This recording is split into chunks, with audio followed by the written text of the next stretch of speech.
नमस्कार, AP talk टाइममा स्वागत छ। म निराजन भण्डारी। विश्वभर अहिले पनि कोरोना संक्रमणको त्रास बढी नै रहेको छ। प्रत्येक 24 घण्टाको हामीले रेकर्ड हेर्ने हो भने मृत्युदर र संक्रमण दर बढी नै रहेको छ। छिमेकी देशमा अझ संक्रमण तीव्र रूपमा बढिरहेको छ भने नेपालमा पनि समुदाय स्तरमा कोरोनाको संक्रमण फैलिएको कुरा छ। वास्तविकता के हो? नेपालको संक्रमण अहिले कुन चरणमा पुगेको छ र नेपालमा यो संक्रमणको दर कहिले घट्ला अथवा यसको सम्भावना के छ? डाक्टर साहबहरूले के भनिरहनु भएको छ, के देखिरहनु भएको छ? आज हामी कोरोनासँग सम्बन्धित रहेर कुराकानी गर्छौं र साथमा स्वास्थ्यसँग सम्बन्धित अन्य विषयवस्तु पनि समय रहेमा हामी उठाउनेछौँ। यस विषयमा कुराकानी गर्न आज हामीसँग हुनुहुन्छ डाक्टर नीरज बम। उहाँको बारेमा छोटकरीमा जानकारी दिनुपर्दा त्रिभुवन विश्वविद्यालय शिक्षण अस्पतालका सहप्राध्यापक हुनुहुन्छ र वरिष्ठ छाती रोग विशेषज्ञ पनि हुनुहुन्छ डाक्टर नीरज बम। स्वागत छ डाक्टर। हजुर नमस्ते। अब कोरोनाको त्रास छ, अब यसको बारेमा धेरै पृष्ठभूमि बाँध्नै परेन। हजुर, प्रत्येक दिन नेपालमा कोरोनाबाट मृत्यु हुनेको संख्या बढिरहेको छ, संक्रमित पनि बढी नै रहेको छन्। अझ संक्रमित चेक गर्ने त्यो संख्या बढाउने हो भने त संक्रमितको संख्या धेरै आउँछ भन्ने कुरा छ। वास्तवमा तपाईहरुले के बुझ्नु भएको छ? अहिले नेपालमा संक्रमणको कुन चरणमा छ कोरोना भाइरस? अब संक्रमण त यथार्थमा भन्ने हो भने समुदाय स्तरमै गएको मान्नुपर्छ, किनभने हिस्ट्रीहरू, ट्राभल हिस्ट्री कतै नभए हामीले पत्रपत्रिकामा देख्यौँ, सोसियल मिडिया नेटवर्कहरूमा हैन, इन्टरनेटमा हेरिसक्यौँ र स्वास्थ्य मन्त्रालयहरूबाट पनि रेकर्डहरू हेर्दाखेरि ट्राभल हिस्ट्री कतै पनि बाहिर जानु नभएको हैन, कतै बाहिर पनि ट्राभल हिस्ट्री पनि नभएको र घरमै गाउँमै टाढा गाउँमै दूरदराज पहाडमा पनि भनौँ हैन, हामीले कतै पनि गएको छैन भन्ने बिरामीहरूलाई पनि पठाउँदाखेरि, टेस्ट पठाउँदाखेरि उहाँहरूको लक्षण देख्दाखेरि, परीक्षण गर्दाखेरि उहाँहरूको पोजिटिभ आएको छ। त्यसैले गर्दाखेरि के भन्न सक्छौँ भने अब त हामीले स्वीकार गर्नुपर्छ यो समुदाय स्तरमा फैलिसकेको छ हैन। र तपाईले भन्नुभयो जस्तै प्रत्येक दिन नयाँ नयाँ रेकर्डहरू कायम हुँदैछन्। भनौँ न, कहिले पहिला 100 पुग्थेनन् दिनमा टेस्टको परीक्षण पोजिटिभ आउने केसहरू, त्यसपछि 100को सङ्ख्यामा पुगे, अब 1000 पुग्ने बेला भइसक्यो प्रत्येक दिन नेपालमा पनि हैन। मृत्युको पनि हिजो 10-11 जनाको मृत्यु भएको छ विगत 24 घण्टामा। त्यसैले गर्दाखेरि प्रत्येक दिन नेपालमा मात्र होइन संसारमै नयाँ नयाँ रेकर्डहरू हैन। जस्तो भारतकै कुरा गरौँ, पहिला 50,000को रेन्जमा हुन्थ्यो भने अहिले 60,000को रेन्जमा, हिजो 62,000 नियर अबाउट को भएको छ। मोर्टालिटी पनि कुनै दिन मृत्युदर पनि 1200सम्म पुगेको छ। त्यसैले गर्दाखेरि संसारकै एज अ होल र नयाँ नयाँ रेकर्डहरू आउँदैछन्। त्यसैले गर्दाखेरि यसले कुन मोडमा कहाँ जान्छ भन्ने कुरा नै संसारमै आकलन गर्न नसकिएको विषय हो अहिले। जस्तो तपाईले भन्नुभयो समुदाय स्तरमै फैलिसक्यो कोरोना भन्ने, त्यसै कारणले गर्दा विभिन्न स्थानीय तहहरूले निषेधाज्ञा, कर्फ्यू पनि जारी गरेका छन्। यो आफ्नो ठाउँमा छ। जस्तो काहीँ पनि सम्पर्कै नभएको, कतै नगएको, ट्राभल हिस्ट्री पनि नभएको, दोस्रो व्यक्तिसँग त्यस्तो प्रत्यक्ष रूपमा सम्पर्क पनि नभएको, जुन ठाउँमा बसिरहन्छ, दूरदराजकै कुरा डाक्टर साहबले गर्नुभयो, दूरदराजको व्यक्तिलाई पनि कोरोना देखियोको मतलब त्यही पनि उत्पन्न हुन्छ त कोरोना? के हो त खास? अब यसको लागि त केही सम्पर्क अथवा यो श्वास प्रश्वास अथवा यो छिटाहरू यसले सर्छ भन्ने थियो, त्यो नै मान्यता हो, वास्तवमा त्यही नै हो। तर कसैसँग सम्पर्कै नभए व्यक्तिमा देखिनुको चाहिँ कारण के हो त? अब यो हावाबाट सर्छ भन्ने कुराहरू त विभिन्न अड्कलबाजीहरू आएका छन्, तर एभिडेन्स बेस्ड भन्छौँ हामी, यो प्रुफ नभएको विषय हो होइन। तर के भएको छ भन्दाखेरि कुनै पनि व्यक्ति समाजमा हाम्रो कसैसँग सम्पर्क नभएर बस्न सक्दैन। उहाँहरूको घरमा थियो होला, उहाँहरूको घरमा कोही परिवारका अन्य सदस्यहरू बजार जानुभएको थियो होला, गाउँ दूरदराजमा पनि पसलहरू छन् हैन, होटलहरू छन्, ठाउँ ठाउँमा किनमेलको लागि जानुपर्ने हुन्छ बाध्यता जुनसुकै ठाउँमा पनि। त्यसैले गर्दाखेरि कतै न कतै उहाँहरूको सम्पर्कको अरू चाहिँ लक्षणविहीन रहे र जो चाहिँ अलिक कमजोर, जसको रोग प्रतिरोधात्मक शक्ति पहिलेदेखि अलिकति कम भएको व्यक्ति या उमेर भएको, विशेष गरेर अहिले नेपालको सिनेरियो हेर्ने हो भने 60 वर्षभन्दा माथिकाहरूलाई बढी असर गरेको र मृत्युदर पनि त्यही देखिएको छ। सुरुको प्रारम्भिक अहिलेको चरणमा छौँ हामी मृत्यु र केसेस डिटेक्सनकोमा चाहिँ हैन। त्यो अवस्थामा त्यसैले गर्दाखेरि कतै न कतै सम्पर्क उहाँको भएको हुन्छ। तर अन्य व्यक्तिहरू चाहिँ एसिम्प्टोमेटिक क्यारियर हुनुभयो, लक्षण भएन, तर जो अलिक कमजोर, जसको उमेर अलिक पाएको, उहाँहरूलाई चाहिँ उमेर देखियो।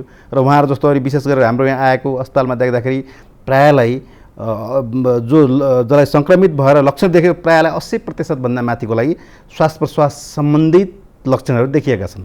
त्यसैले उहाँहरू गाह्रो भएर अस्पताल आउनुभयो।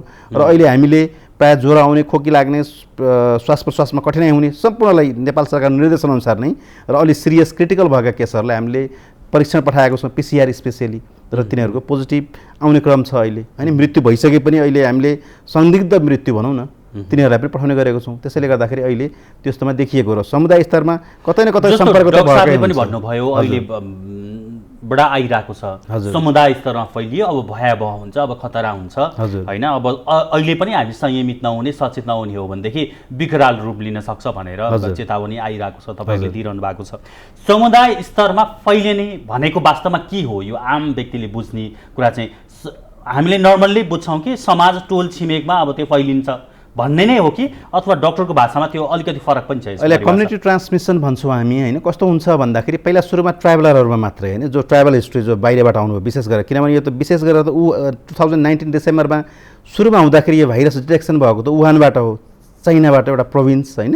त्यसपछि यो विदेशमा जानुभयो ठाउँ ठाउँको ट्राभल हिस्ट्री लिएर, जस्तो अब Saudi, Malaysia, Qatar, gulf country, especially America, अस्ट्रेलियाबाट आउने नेपालीहरूमा देखियो र त्यसपछि उहाँ त्यहाँबाट भारतमा आउनुभयो। धेरैजना भारतबाट सङ्क्रमित श्वास प्रश्वासबाट हुने सङ्क्रमण हो यो होइन। त्यसबाट र भारत लगायत विभिन्न विदेशी मुलुकहरूबाट आएको नेपालीहरूमा देखियो। अब के भयो त भन्दाखेरि कतिपय डिटेक्सनमा छुट्टेका रहे, कतिपयको इन्क्युबेसन पिरियड डिटेक्सन पनि नभएको हुनसक्छ पिसिआर गर्दाखेरि, पछि गएर उहाँहरूलाई सङ्क्रमण गर्यो। जस बेलामा उहाँहरूले आउने बित्तिकै गराउनु भयो नेपालमा, सङ्क्रमण देखिएन। पछि उहाँहरू गाउँ गाउँ जानुभयो, घर गाउँमा टोल छिमेकमा भेटघाट भयो, उहाँहरूको मिश्रण भयो, त्यसपछि समुदाय स्तरमा त्यसपछि गयो समुदाय। त्यसलाई चाहिँ हामी समुदाय स्तरमा भन्छौँ, जसको ट्राभल हिस्ट्री पनि छैन र अन्य सम्पर्कबाट जो घर गाउँमै बसिराख्नु भएको थियो उहाँहरूमा जब फैलिन्छ त्यसलाई हामी समुदाय स्तर, यो सबभन्दा खतरनाक चरण यो समुदाय स्तरको अर्थात् कम्युनिटी ट्रान्समिसन हुन्छ कुनै पनि सरुवा रोगहरूमा चाहिँ।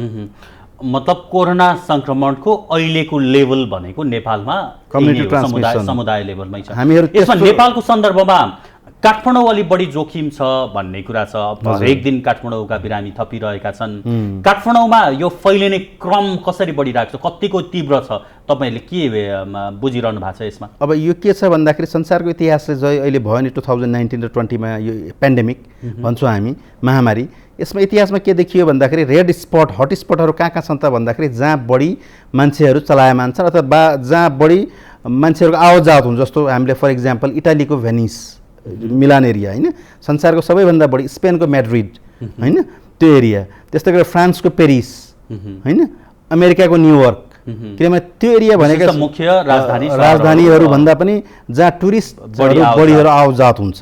त्यस्तो जस्तो अस्ट्रेलियाको मेलबर्न होइन, संसारमै धेरै मान्छेहरू आवत, लन्डन होइन, जहाँ संसारमा एकै दिनमा लाखौँ मान्छेहरू ओर्लिनेर त्यहाँबाट निस्कने हुन्छन्। त्यस्तै गर्दाखेरि चाइनामा पनि, बेजिङमा पनि असर गर्यो, सङ्घाईमा पनि। त्यस्तो ठाउँमा काठमाडौँको पनि के छ भन्दाखेरि काठमाडौँमा चलायमान बढी मान्छे आउने र यहाँबाट बाहिर जाने, त्यो कारणले गर्दाखेरि अब के भयो त भन्दाखेरि जस्तो विभिन्न ठाउँ भारतबाट पनि आउनुभयो, नेपालमा आउनुभयो, उहाँहरू कुनै न कुनै काम पऱ्यो काठमाडौँ आउनुभयो। त्यो कारणले काठमाडौँ प्रवेश जस्तो अस्ति पनि देखियो 10,000लाई गर्दाखेरि लगभग 100जनामा 10,000लाई गर्दाखेरि लगभग 240-50जनालाई पोजिटिभ देखियो होइन। त्यो पनि ठुलो सङ्ख्या हो। त्यसैले गर्दा काठमाडौँमा आवत जावत बढी हुने राजधानी सहर भएको कारणले गर्दाखेरि यहाँ चाहिँ तीव्र रूपमा फैलिने सम्भावना र काठमाडौँ अन्ततोगत्वा हट स्पट भन्छौँ हामी होइन, एकदमै रिस्क एरिया, रेड जोन, त्यो चाहिँ हुनसक्ने सम्भावना व्यापक मलाई लाग्छ। अब यसका उपायहरूको बारेमा हामी जाउँला। हजुर, यो लक्षणको विषय चाहिँ बडा यो कोरोनाको अलिकति विरोधाभासपूर्ण होइन, के पनि नदेखिया व्यक्तिलाई पनि हुने, कोही चाहिँ गम्भीर बिरामी भए पनि उसलाई लागेकै छैन होइन, कसैले के भने कसैले सुरुमा फोक्सो समाउँछ भने, कसैले घाँटीमा समस्या हुन्छ, कसैले ज्वरो आउँछ। खास कुरा चाहिँ के हो डाक्टर साहब? यो ठ्याक्कै यही हो भन्न नसकेको विश्वभरिका चिकित्सकहरूले नै यो यही हो भनेर यकिन गर्न नसकेको हो कि यसका स्वरूपहरू धेरै प्रकारका भएर यस्तो भएको हो? तपाईँले एकदमै राम्रो प्रश्न गर्नुभयो होइन। एकदम क्युरियोसिटीको एकदमै उत्सुकताको विषय हो यो संसारमा, मेडिकल साइन्समा पनि र वैज्ञानिकहरूका निम्ति पनि होइन। किनभने एसिम्प्टोमेटिक क्यारियर अर्थात् लक्षणै नभएकाहरू पनि धेरै छन् अनि 80%मा लक्षण छैन, 20%मा मात्र लक्षण, त्यसमा 10% हस्पिटलाइज हुनुपर्ने, यी कुराहरू विभिन्न कुराहरू आइरहेको छन्। तर पनि exact mechanism how the death occurs, कसरी मृत्यु हुन्छ त्यो पनि संसारमै अझै पनि अनुसन्धानकै विषय भएको छ होइन। किनभने रगतका नसाहरू जमेर भन्ने कुरा, थ्रोम्बोसिस मेकानिजम भन्ने कुरा आएको छ, कहिले चाहिँ सेप्टिसेमियाको कुराहरू आएको छ, एआरडिएस निमोनिया कुराहरू आएको। त्यसरी विभिन्न विषयहरू यी पछिहरू इभिडेन्स बेस्ड मेडिसिनले पछि अन्तत्वगत्वा कन्क्लुजनमा आउने नै छ। तर पनि अहिलेको कुराहरू गर्दाखेरि एसिम्प्टोमेटिक क्यारियर हुने र कतिपय परीक्षणहरू पनि जस्तो हामीले जुन स्वाब गर्छौँ नि, नेजल स्वाब र थ्रोट स्वाब, नाकबाट र यो र्याल निकाल्छौँ हामी, त्यो पनि 100% डायग्नोस्टिक अर्थात् कन्फर्म होइन। किनभने यसको पनि सेन्सिटिभिटी र स्पेसिफिटी भन्ने हुन्छ, कति पर्सेन्टेज पत्ता लगाउने, लगभग 60-70% मात्रै छ दुइटै गर्दाखेरि होइन। अर्को ब्रोन्कोस्कोपी गरेर लवाज गर्दाखेरि, जस्तो अमेरिकामा घटनाहरू घटेका छन्, त्यहाँको डक्टरलाई भयो थ्रोट स्वाब र नेजल स्वाब दुईचोटि गर्दा नेगेटिभ आयो न्युयोर्कमा होइन। त्यसपछि अन्तिममा भेन्टिलेटरमा भएको बिरामीलाई ब्रोन्कोस्कोपी मार्फत ब्रोन्कलबाट लवाज भन्छन् र्याल फोक्सोबाट निकालेर गर्दाखेरि बल्ल पोजिटिभ आयो होइन र हि डाइड। त्यो चिकित्सकको मृत्यु नै भयो, तर एटलिस्ट दे गट सेटिस्फ्याक्सन, उनीहरूले सन्तुष्टि भयो अस्पतालको प्रशासन, अस्पतालका चिकित्सकहरूकै कारण त पत्ता लगायो उनीहरूले होइन। किनभने मृत्यु भयो पनि कुन कारणले भन्ने कुरा त डकुमेन्टेसन भयो।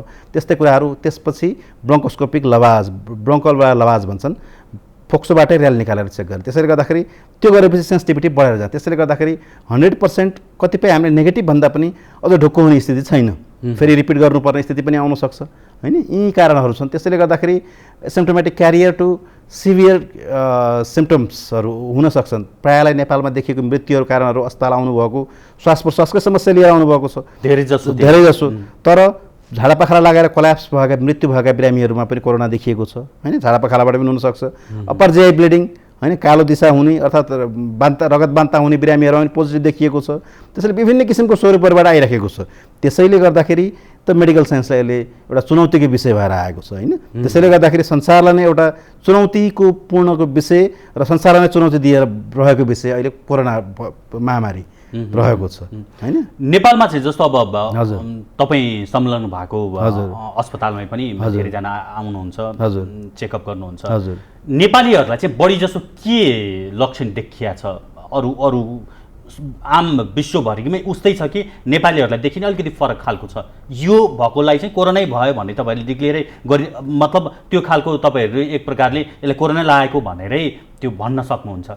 अब एकदमै राम्रो प्रश्न हो यो पनि, किनभने तपाईँले गर्नुभएको जस्तो भाइरसको एन्टिजेन जुन भिरुलेन्स भन्छौँ हामी होइन, त्यो भाइरसले गर्ने आक्रमण शरीरमा संसारभरिको ह्युमन बडी, ब्लड कम्पोनेन्ट्सदेखि लिएर अर्ग्यानिक कम्पोनेन्ट सबै एउटै हो ह्युमन साइन्सको होइन, संसारभरि मानव जातिको। त्यस कारणले गर्दाखेरि भाइरसको प्रकृति पनि अब विभिन्न ठाउँमा जेनेटिक म्युटेसनहरू भएको हुन्छ अर्थात् स्वरूप परिवर्तन गरेको हुनसक्छ भन्ने कुराहरू छ, आइराखेको छ, तर प्रमाणित भएको छैन होइन। प्रमाणित नभएसम्म हामीले बोल्न मिल्दैन। जस्तो रसियामा भ्याक्सिन आयो, खुसीको खबर भनेर सोसियल मिडियामा आइराखेको छन्, तेस्रो चरणको ट्रायलमा छ अझै विभिन्न। मैले बिहानको समाचारमा हेर्दाखेरि स्पेन, फ्रान्स, ब्रिटेन यिनीहरूले आशंका व्यक्त गर्नुभएको छ होइन। त्यसैले गर्दाखेरि विभिन्न कुराहरू छन्। त्यसैले गर्दाखेरि यसै नै भन्न सक्ने स्थिति छैन। तर पनि नेपालमा आइराखेको अहिले हाम्रो चाहिँ धेरैजना बिरामीहरूले खोकी लाग्यो, सास फेर्न गाह्रो भयो भनेर आइराख्नु भएको धेरै बिरामीहरू हुन्छ। केहीजना अस्ति भर्खरै मसँग कुरा गर्नुभएका बिरामीहरू फोनमा कुरा गर्नुभएको त उहाँहरू अहिले मैले 1-2जनाको बारेमा रिपोर्ट ट्रेस गर्दाखेरि उहाँहरू भेन्टिलेटरमा पुगिसक्नु भएको कुराहरू पनि आए। त्यसैले गर्दाखेरि नेपालमा चाहिँ संसारमै बढी जसो लक्षणहरू चाहिँ श्वास प्रश्वासकै भएर आएका छन् र फोक्सोमा र जो एसिम्प्टोमेटिक क्यारियरहरू हुनुहुन्छ, जो चाहिँ लक्षण देखाउनु भएको छैन, उहाँहरूको पनि पछि अझै त ट्रायलको पछि गएर हामीले लङ टर्ममा गएर हेर्नुपर्ने हुन्छ। तर फोक्सोमा पल्मोनरी फाइब्रोटिक चेन्जेसहरू, फाइब्रोसिस भन्ने एक किसिमको लङ टर्ममा फोक्सोमा असर देखिन सक्छ भन्ने कुराहरू फेरि वैज्ञानिकहरूबाट एउटा प्रक्षेपण आइराखेको छ। हजुर, जस्तो एकचोटि कोरोना लाएर ठिक भयो भने उसलाई चाहिँ जिन्दगीभर लाग्दैन भन्ने खालको कुरा पहिला थियो। हजुर, अहिले चाहिँ फेरि होइन, यसले त पछिसम्म एकदमै दीर्घकालीन असर पार्छ भन्ने प्रकारको कुरा पनि आएको छ। हजुर, खास कुरा चाहिँ के हो डाक्टर साहब? अब एक्ज्याक्टली यसको पनि अनुसन्धान अथवा रिसर्च भइरहेको छ कि यो त 100% मात्रै हो? 100% खास कुरा चाहिँ के हो? एकदमै एक्ज्याक्ट राम्रो प्रश्न फेरि, किनभने यो संसारलाई हेर्ने विषय हो यो होइन। एक्ज्याक्टली मेडिकल साइन्सले अहिले केही भन्न सक्दैन, यो केही वर्ष हेर्नुपर्ने चाहिँ हुन्छ होइन। यो अनुसन्धानहरू संसारमा प्रत्येक कणमा मलाई लाग्छ कोरोना भाइरसको लागि संसारमा अहिले नेपालमा पनि कतिपय अनुसन्धानहरू हाम्रो विद्यार्थी लेभलबाट हामीबाट चलिरहेका छन्। नेपाल राष्ट्रिय अनुसन्धान परिषद छ, NHRC, उहाँहरूले पनि गरिराख्नु भएको छ। त्यसैले गर्दाखेरि एक्ज्याक्टली भनिहाल्न सक्ने स्थिति छैन। एसिम्प्टोमेटिक क्यारियर भएर भविष्यमा केही पनि हुँदैन भन्ने कुराहरू पनि ग्यारेन्टेड भन्न सक्ने स्थिति छैन। तर पनि केही ठाउँमा आर्टिकलहरू अहिले जर्नलहरू निकालिराखेका छन्, पछि गएर लङ टर्ममा असर पर्न सक्छ भन्ने कुराहरू देखाइरहेको। तर अर्को राम्रो प्रश्न, एकचोटि तपाईँ कोरोना भयो भने फेरि हुँदैन भन्ने कुरा जुन छ नि, जस्तो antibody production, plasma therapy, convalescent plasma therapy कुरा आएको छ। तर त्यो चाहिँ हुन्छ या हुँदैन अहिले 2 महिनासम्मको मात्र हेरिएको छ। 2 महिनासम्म त भएको छैन, तर पछि के हुन्छ स्टिल हेर्न बाँकी नै छ। अनि कति महिनासम्म त्यो एन्टिबडी बाँकी रहन्छ, प्रिजर्भ रहन्छ, त्यो हेर्नुपर्ने हुन्छ भविष्यमा गएर। अब कोरोना सङ्क्रमण विश्वव्यापी छ, विश्व नै लागिरहेको छ, त्यो आफ्नो ठाउँमा छ। हामीले मात्रै यो गरेर पनि हुने केही पनि छैन अहिले होइन। हामीले आफ्नो प्रयास गर्ने हो, आफू सुरक्षित रहने हो, त्यो आफ्नो ठाउँमा छ। तर तुलनात्मक रूपमा हेर्दा नेपालमा सङ्क्रमित जति भइरहनु भएको छ त्यसको अनुपातमा मृत्युदर चाहिँ अलिकति कमै पनि छ होइन। ठिक भएर जानेको सङ्ख्या बढिरहेको छ, 70% भन्दा माथिसम्म पनि ठिक भएको कुरा स्वास्थ्य तथा जनसङ्ख्या मन्त्रालयले दैनिक बताइरहेको छ। खास यसको पछाडि केही कारण छ? अरू विश्वमा चाहिँ धेरै मृत्यु भइरहेको जस्तो सुनिन्छ, नेपालमा चाहिँ सङ्क्रमित बढे पनि मृत्युदर चाहिँ अलिकति कम देखिन्छ कि मृत्यु हुने लेभलसम्म हामी नआइपुगेको हो कि त्यो क्रम सुरु हुँदै हो कि अथवा नेपालीको यो अन्य भनौँ न रहनसहन खानपिन यो वातावरणले गर्दा नेपालीहरूको मृत्युको सङ्ख्या कम भएको डाक्टर? अब यो पनि एकदमै सान्दर्भिक प्रश्न छ। जस्तो अब नेपालमा सुरुमा के भनियो भन्दाखेरि यहाँ धेरै मृत्यु नै हुँदैन भन्ने कुराहरू पनि अड्कलबाजी गरिएको थियो। सबै कुराहरू अड्कलकै कुराहरू हुन्। र एउटा खुसी कुरा के छ भने भारतमा धेरै सङ्क्रमण हुँदा हामीले भारतलाई हेर्नुपर्ने हुन्छ। हाम्रो छिमेकी मुलुक बोर्डर ओपन भएको ठाउँ छ, त्यहाँ पनि करिब धेरै लाख पुगिसके, 20-22 लाखभन्दा 30 लाख पुग्न लागिसके, त्यहाँ पनि 20 लाखभन्दा क्रस भइसकेको स्थिति छ।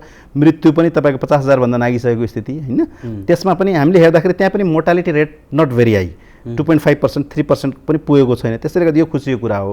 र हामीले हेर्दाखेरि युरोपको उदाहरण हेरौँ भने इटाली, जहाँ 16% पुग्यो, 19% ब्रिटेनमा होइन। धेरै हाई मोर्टालिटीहरू भएको ठाउँहरू त्यहाँ। तर पछि कुरा के आयो भन्दाखेरि त्यहाँको चाहिँ इम्युन पावर कम भन्दा पनि त्यहाँ धेरै एल्डरली होम्सहरूमा मृत्यु भएको, धेरै उमेरसम्म के भन्छ आयु धेरै लामोसम्म बाँचेका मान्छेहरू होइन भएको हुनाले त्यहाँ चाहिँ त्यो स्थिति आएको, एल्डरली एज ग्रुप बढी भएको हुनाले त्यो स्थिति आयो कि भन्ने कुराहरू पनि आयो। तर त्यसका आफ्ना विभिन्न पाटाहरू होला, त्यो भविष्यमा निस्किँदै जान्छ एभिडेन्स बेस्ड मेडिसिन अर्थात् पब्लिकेसनहरूमा आउला।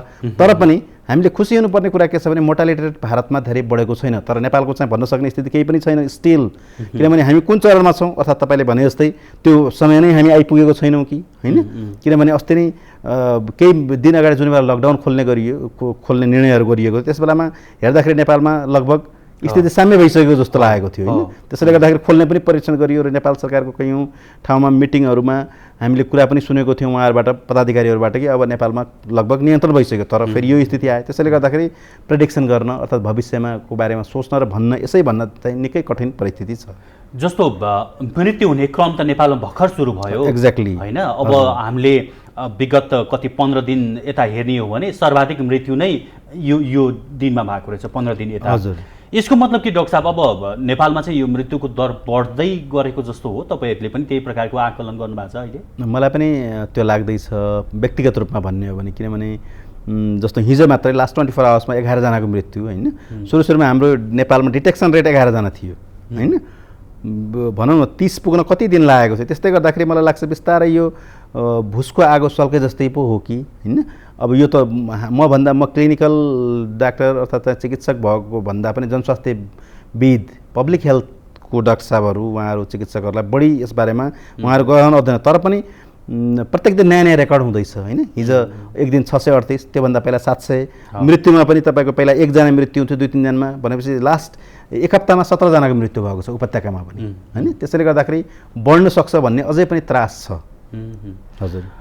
अब यसका बावजुद पनि हामीले दैनिक क्रियाकलाप गर्नुपर्ने देखिया छ होइन। सरकारले केही चिजहरू निषेध गरेको छ, विशेष त गृह मन्त्रालयको आफ्नै मापदण्ड छ, हामीले त्यसलाई फलो गर्नु छ र स्वास्थ्य तथा जनसङ्ख्या मन्त्रालयको, दुईटा मन्त्रालयको मापदण्ड अनुसार हिँड्नुपर्ने छ हामी सबै होइन। विश्वभरि नै सरकारहरूले आफ्नो देशमा आफ्नै नियम लगाएका छन् र कोरोनासँग लड्दै यसलाई जित्दै दैनिक कामलाई अगाडि बढाउनु पर्ने हाम्रो बाध्यता पनि छ होइन। तर त्यो भन्दै पनि सकिएको छैन होइन। हामी त्यति सचेत भइरहेको छैनौँ कि भिडभाड अझै पनि गरिरहेको छौँ, भनेको चिज मानिरहेको छैनौँ, हामीलाई घरबाट बाहिर निस्किनै मन लागेको छ, हाम्रो एक प्रकारको बानी जस्तो भइसकेको छ होइन। यो प्रकारले को जुन हाम्रो नेचर एक प्रकारको छ, यसले पनि समस्या चाहिँ दिलाएको छ। अब कोरोनासँग लड्दै आफू सुरक्षित रहँदै कसरी हिँड्ने त डाक्टर साहब? हुन त अब मास्क प्रयोग गर्ने, सेनिटाइजर लाउने भन्ने यी कुराहरू त छन्। डाक्टर साहबबाटै सुनाउ न, हामी कसरी चाहिँ कोरोनासँग लड्दै सुरक्षित हुँदै अगाडि बढेर आफ्नो कामलाई निरन्तरता दिने? अब यो प्रश्न राम्रो, उत्तर धेरै कठिन पनि छ होइन। अब यसमा खासै भन्ने हो भने हामीले बिचमा लकडाउन खोल्दाखेरि हाम्रो जनमानसबाट अर्थात् नेपाली जनमानसहरूमा हेर्ने हो भने हामीले कम्युनिटी र पिक्चरमा सिनारियो हेर्ने हो भने केही चाहिँ गल्तीहरू भनौँ या अर्थात् लापरवाहीहरू भएकै हुन् अनि किनभने भिडभाड नगर्ने भन्ने ठाउँमा मान्छेहरू अत्याधिक भिडभाड देखियो होइन जस्तो चाहिँ हजारौँका जुलुसहरू पनि निस्किए ती विभिन्न कारणहरू आफ्नो ठाउँमा छन् तर पनि हामीहरू सचेत रहने त्रसित नहुने भन्ने कुराहरू अझै पनि छ किनभने हामीले एउटा कुरा चाहिँ के छ भने राष्ट्रको अगाडि ठुलो चुनौती पनि छ होइन लकडाउन हाम्रो खोल्ने बाध्यता थियो त्यस बेलामा मलाई लाग्छ किनभने सरकारको सामु किनभने इकोनोमिक क्राइसिस ठुलो अहिले भर्खरै समाचारमा बिहानकै समाचारमा मैले सुनेको कि ब्रिटेनमा इकोनोमिक रिसेसन सुरु भएको छ आर्थिक मन्दी होइन संसार कुन चपेटामा जान्छ किनभने नेपालमा पनि कैयौँ लाख 30 लाखभन्दा बढी व्यक्तिहरू बेरोजगार हुने स्थिति आयो रोगले भन्दा भोकले मर्ने स्थिति आएको हुनाले लकडाउन अहिले नगरिएको परिस्थिति मलाई लाग्छ किनभने अस्ति पनि लकडाउन गर्नका निम्ति मन्त्री परिषदका बैठकहरू बसेका हुन् लकडाउन भन्दा पनि सटडाउनको कुरा आइराखेको छ अहिले त होइन एक्ज्याक्टली जिरो लेभलमा कसैलाई पनि शून्य कसैलाई पनि हिँड्न पनि नदिने परिचालन पनि हुन नदिने भन्ने कुराहरू आएको तर पनि हामीले मूल मन्त्र जस्तो हामीले फोन गर्नुभयो तपाईँ हामी नेटवर्कबाट सुनिराखेको छौँ होइन मेसेजहरू आइराखेका स्लोगानहरू आइराखेका छन् कसरी बस्ने त्यस्तै गरेर ह्यान्ड वासिङ सोसियल डिस्टेन्सिङ यी कुराहरू मास्कका प्रयोगहरू यी कुराहरू त बेसिक कुराहरू फन्डामेन्टल कुराहरू छन् किनभने श्वास प्रश्वासबाट होइन ड्रपलेट्स इन्फेक्सन भन्छौँ हामी थुकको र्यालको अर्थात् हाँच्यु गर्दाखेरि गएका ड्रपलेट्सहरू जुन कणहरू छन् नि त्यसबाट क्यारियर हुने हो त्यसैले सोसियल डिस्टेन्सिङ एटलिस्ट पहिला 1 मिटर थियो अहिले 2 मिटरको कुरा आएको छ यी कुराहरू बेसिक कुराहरूलाई हामीले नभुलिकन भिडभाडबाट टाढा रहने होइन जो बढी बिरामी 60 वर्षभन्दा माथिका 12 वर्षभन्दा कम उमेरका व्यक्तिहरू घरमै बस्ने होइन अत्यावश्यक काम नपरिकन अस्पताल पनि नजाने बरु चिकित्सकसँग टेलिफोनमा सल्लाह गर्ने होइन सल्लाह लिने खाइराखेको औषधिहरू निरन्तन गर्ने यी कुराहरूलाई मेन्टेन गर्दै भिडभाड त पटक्कै गर्नै भएन अहिले सार्वजनिक यातायातको कुराहरू एटलिस्ट नेपालीहरूले फलो गरेका त्यस्तो भिडभाडमा चाहिँ जानु भएन उहाँहरू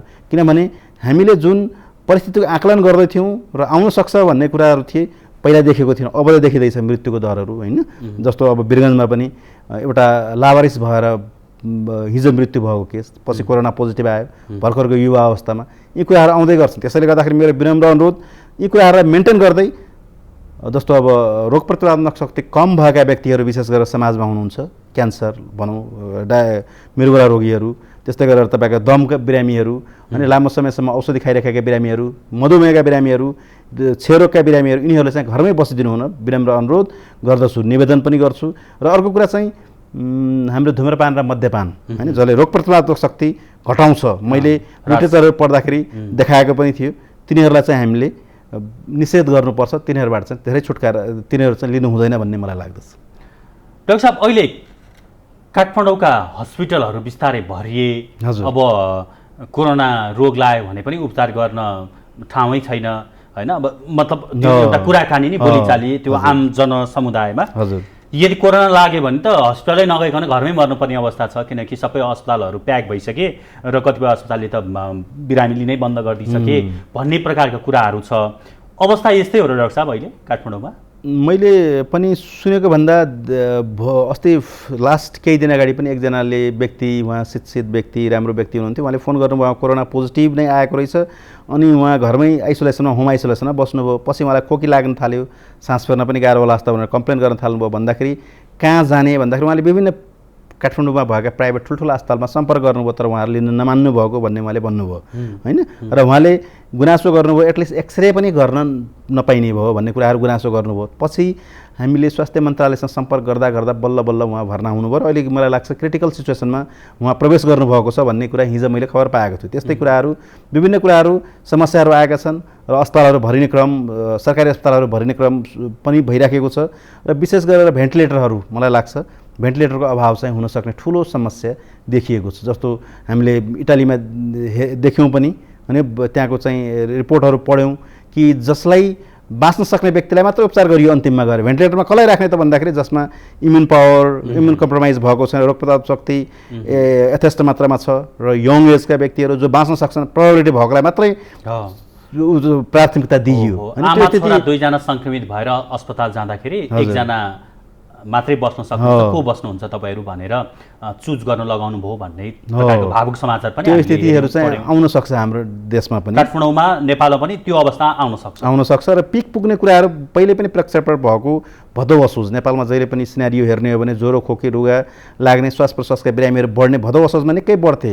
एटलिस्ट न्युमोनिया सेप्टिसेमिया भएर आएका बिरामीहरूको मृत्यु दर परपरा पनि भएको हो। त्यसैले यो सिजन नै यस्तो छ, यसमा झन् कोरोनाको सङ्क्रमण भयो र मिश्रण भयो भने झन् भयावह रूप लिन सक्ने सम्भावना उत्तिकै प्रबल छ। डाक्टर साहब, अब चैतदेखि नेपालमा यो प्रकारको देखियो, 11 गतेदेखि त लकडाउन नै भएको थियो। चैत वैशाख जेठ असार साउन पनि सकिनला, 5 महिना भयो। अब मान्छेहरू के भन्छन् भने 5 महिनासम्म डाक्टर साहबले भन्नुभयो जस्तै भेन्टिलेटर, अस्पताल, आइसोलेसन कक्षहरू बनाउनु पर्नेमा सम्बन्धित निकाय सरकार चाहिँ कहाँ गएको छ त, यो ठिक भइहाल्छ नि भोलिदेखि भनेर कानमा तेल हालेर बसेको जस्तो देखियो होइन। यो 5 महिनामा त सम्भावित जोखिमलाई विचार गरेर ठुल्ठुला अस्पताल, आइसोलेसन सेन्टर, भेन्टिलेटरहरू बढाउनु पर्ने भन्ने कुरा आउँछ। तपाईँ डाक्टर साहबहरूले पनि भन्नुहुन्छ सरकारको यसमा चाहिँ अलिकति कमजोरी देखिएकै हो, तपाईँहरूलाई पनि त्यस्तै लाग्छ यो विषयमा? अब यसमा के छ भन्दाखेरि एक त नेपाल निम्न आय भएको राष्ट्र पनि पर्यो होइन, यसमा चाहिँ हेल्थ केयर सिस्टम गर्ने उहाँहरूको पाटो होला, तर पनि कुनै ठुलो एउटा अस्पतालहरू जस्तो चाइनामा गरियो होइन, वुहानमा पनि 1000 बेडको अस्पताल 1 हप्तामा बनाए उनीहरूले होइन, भेन्टिलेटर 100 भेन्टिलेटरहरू खडा गरियो। त्यस्ता अस्पतालहरू अस्थायी रूपमा भए पनि तयारी गर्नुपर्ने, जस्तो भरतपुरमा भन्ने कुरा सुनियो होइन, कति लाख रुपियाँ लगाएर बनाइयो, फेरि अहिले नन फङ्सनिङ। त्यसैले गर्दाखेरि मेरो अनुरोध सरकारले यस्तो गरेन भन्दा पनि उहाँहरूले धेरै टाढा जानु पर्दैन, नेटमा बसेर न्युजिल्यान्डमा कसरी कन्ट्रोल गर्नुभयो होइन, संसारमा एउटा इक्जाम्पलको रूपमा आएको छ न्युजिल्यान्डमा देश, एउटा प्रधानमन्त्री हुनुहुन्छ उहाँको नेतृत्वमा, उहाँहरूले के गर्नुभयो टेस्ट ट्रेसिङ, क्वारेन्टाइन आइसोलेसन र बोर्डर सिल होइन, कति राम्रोसँग गर्नुभयो। लगभग त्यहाँ अहिले नर्मलाइज भइसक्यो। न्युजिल्यान्ड फर्स्ट कन्ट्री हो संसारमा त्यति राम्रोसँग कन्ट्रोल गर्ने होइन। त्यसैले उहाँहरूले बसेर हेल्थ केयर सिस्टमले एटलिस्ट संसारमा भएका उदाहरणहरू हेर्दै गए पनि धेरै राम्रो हुन्थ्यो जस्तो मलाई लाग्छ होइन। तर पनि यहाँ नेपालमा गर्नु पर्थ्यो, त्यो नभएको कुरा चाहिँ हुनसक्छ होइन। पत्र पत्रिकामा मैले पढेको कुरा हो, त्यसमा चाहिँ अब आइराखेका छन् विभिन्न कमजोरीहरूको कुराहरू आइराखेको छन्, यथेष्ट मात्रामा खाना पनि नपाएको कुरा, पानी नपाएको कुराहरू आइराखेको छन् होइन। तर पनि हामीले, मेरो रिक्वेस्ट के हो भने नेपाल सरकारलाई अझ पनि विनम्र अनुरोध के हो भने प्रशासनमा बस्नुभएको एडमिनिस्ट्रेटरहरूलाई विशेष गरेर नम्र निवेदन, टेस्ट ट्रेसिङ बढाउनु पर्यो, आइसोलेसन क्वारेन्टाइनलाई व्यवस्थित गर्नु पर्यो र एकदमै बढाउनु पर्यो होइन। किनभने हामीले घरमा राखेर हुँदैन, घरमा बसेका लक्षणहरू देखिँदैछन् अब, र घरमा बसेको मान्छे व्यक्तिलाई लक्षण देखियो भने कहाँ जाने अर्को समस्या छ होइन। जो मात्रै पनि गृह मन्त्रालयले स्वास्थ्य मन्त्रालयको कोअर्डिनेसनमा घरमै आइसोलेसनमा बस्ने भन्ने निर्देशिकामा उल्लेख गरेछ। हजुर, मतलब घरमा त मान्छे बस्ला, तर तलमाथि केही भने उपचार चाहिँ कसले गर्छ, परामर्श कसले दिन्छ, औषधि कसले खुवाउँछ भन्ने त मेजर कुरा छ नि त। किन साइको सोसियल कम्पोनेन्ट पनि छ होइन, साइकोलोजिकल। किनभने त्रासमा अस्ति एउटा पत्रिकामा ठुलै मान्छेले लेख्नु भएको छ, म सामाजिक कार्यक्रममा लागेँ, सबै कुरा गरेँ, कोरोना भएका बिरामीहरूलाई सहयोग गरेँ, तर आफूलाई पोजिटिभ आउँदाखेरि वज्रपात भयो जस्तो महसुस गरेँ होइन। त्यसो त्यो कुराहरू मानसिक साइकोलोजिकल कुराहरू पनि छन्।